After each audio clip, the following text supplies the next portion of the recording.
ভেবে দেখছো একদিন আমি আর থাকবো না। তোমার অপেক্ষায় থাকতে থাকতে একদিন সত্যিই নিঃশ্বাস থেমে যাবে। হয়তো কোনো এক সন্ধ্যায় তোমার নাম ধরে চোখ ভিজতে ভিজতে আমি চিরতরে হারিয়ে যাব। তখন চারপাশে কান্নার শব্দ, হাহাকার, মানুষের ভিড়। সবাই বলবে সে আর নেই। খবরটা বাতাসের মতো তোমার কাছেও পৌঁছে যাবে সেই মুহূর্তে। তুমি কি থেমে যাবে? বুকের ভিতরটা কেমন জানি খালি খালি লাগবে না? হয়তো তুমি একবার শেষবারের মতো দেখতে আসবে আমাকে। আসবে তো?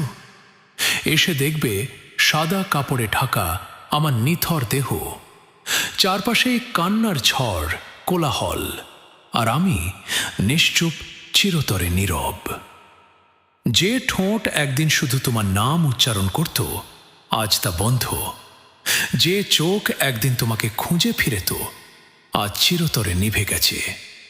অথচ এই হৃদয় ছিল তোমার জন্য বেঁচে থাকার সবচেয়ে বড় কারণ।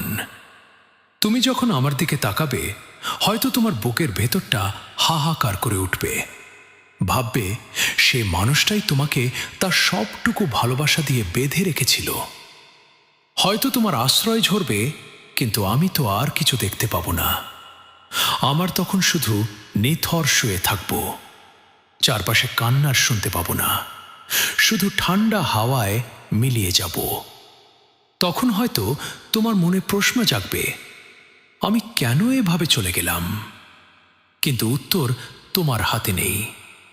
একটা লুকিয়ে থাকবে আমার দীর্ঘ অপেক্ষার রাতগুলোতে, যে রাতগুলোতে আমি তোমার জন্য জেগেছিলাম। লুকিয়ে থাকবে আমার বেজা বালিশ, যে বালশি তোমার নাম ধরে কল্প করেছিলাম। লুকিয়ে থাকবে আমার ভাঙা হৃদয়ের প্রতিটা টুকরোতে। তখন তুমি বুঝবে ভালোবাসা হারিয়ে গেলে কেমন লাগে, অবহেলিত মানুষ একদিন কেমন করে অচেনা হয়ে যায়। তখন হয়তো তুমি অপেক্ষা করবে, যদি একটু আগেই বুঝতে, যদি একটু আগে ফিরে আসতে। কিন্তু তখন আর কিছু করার থাকবে না। আমার জীবন তখন শেষ হয়ে যাবে। শুধু করা যাবে আমার ভালোবাসার স্মৃতি আর তোমার বুকের ভেতর জমে থাকা অনুশোচনা। বরিশাইল্লা কাব্যকথা, হেলাল মাহমুদ।